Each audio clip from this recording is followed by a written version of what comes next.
Namaskar. Hello and welcome to P Guru's channel. I'm your host Sri Iyer. Today is episode 364 of Daily Global Insights. And joining me is my co-host Sridhar Chityalaji. Sridharji, Namaskar and welcome to P Guru's channel, sir.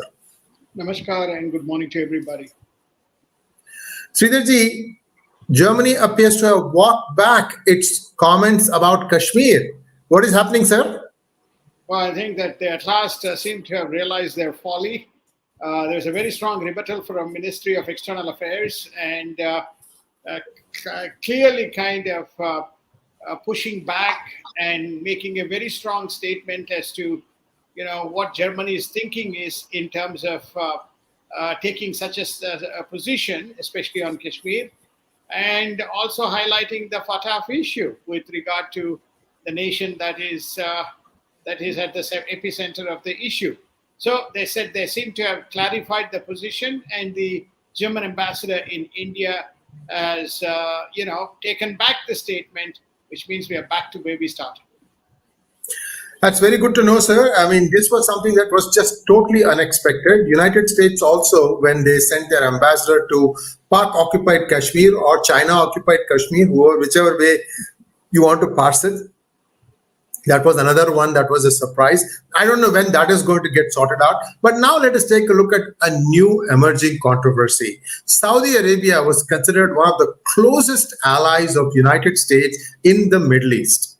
It was actually Saudi Arabia which said that you will protect our territory and in return, we will work with you in terms, I'm talking about the 50s, sir, when the Kingdom of Al Saud got formalized. I mean, US came in, that's when it really got formalized. And now we are hearing some very interesting things that United States tried to arm twist Kingdom of Saudi Arabia from not cutting OPEC production up until the next month, which is when the by-elections are, or they call them midterm polls in the United States.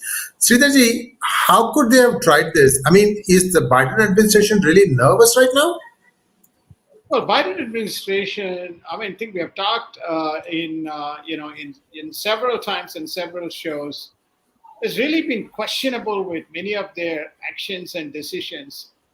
For them to have taken such a very strong position on Saudi Arabia warranted a pushback from Saudis.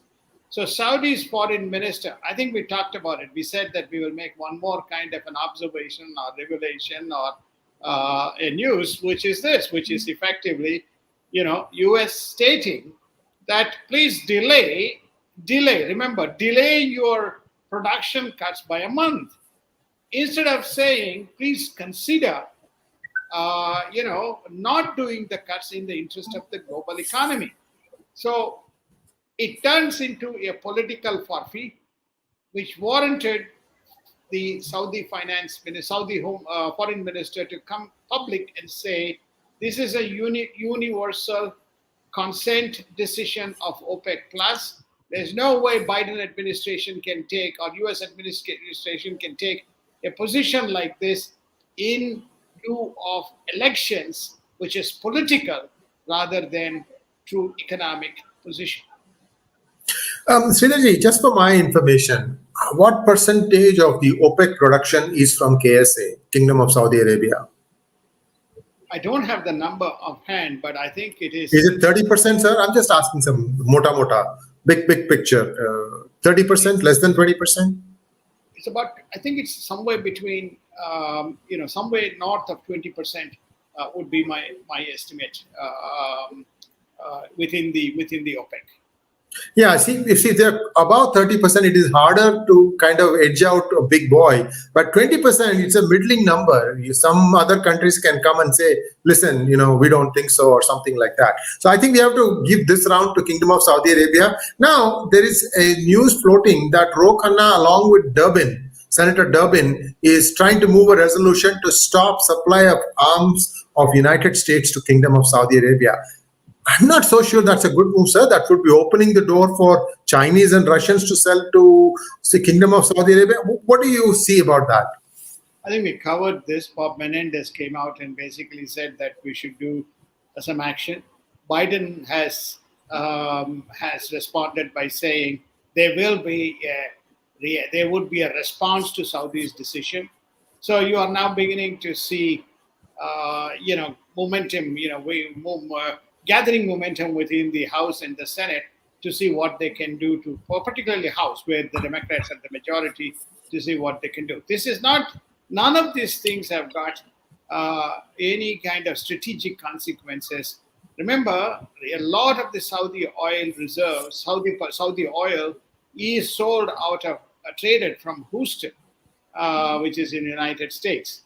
So it's not a good move by the US, but who can tell the United States, especially the present administration, what is the right thing and what is the wrong thing, sir? You asked an interesting question, what is the percentage in OPEC? But we have to look at what is Saudi more in terms of, it is the largest today, without factoring in the total US, it holds the largest reserves in the world in terms of the energy. And we are taking some numbers and we are crunching them. And what we are seeing is 31 emerging nations, their debt has risen over 250% of the collective GDP.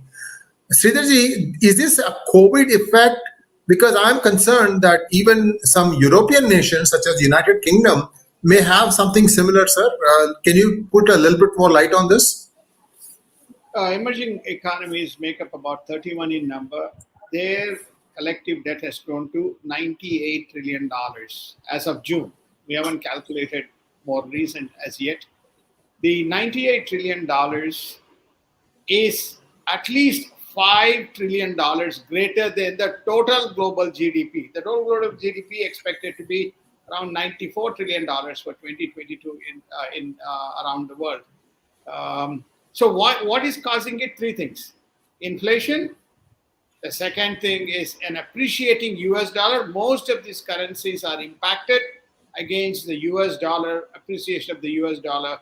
And obviously the third, the interest rates. All these three things are playing havoc in the emerging economies.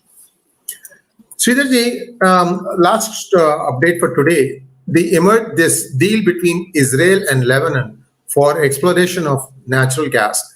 Now, the current government in Israel is an interim government, and it is the interim government that appears to have made this deal. Now, both sides, whether you take Naftali Bennett or Benjamin Netanyahu, both of them are saying that we will reject this deal. Sir, for the long-suffering Europeans who are thinking that this might give them some respite, that's one side. The consumer is probably ready. What is the problem? What is a hiccup for both these leaders to say no to this? Well, there is first and foremost, this is very similar to, it's got all the things very similar to Saudi Arabia. This new elections are, about 2 weeks away. This is an interim caretaker government. Why should US again, arm twist or force a deal which it is not in favor of the main parties, which not too far ago was ruling Israel? What was the compromise? And what did they do? What did they concede to the Lebanese?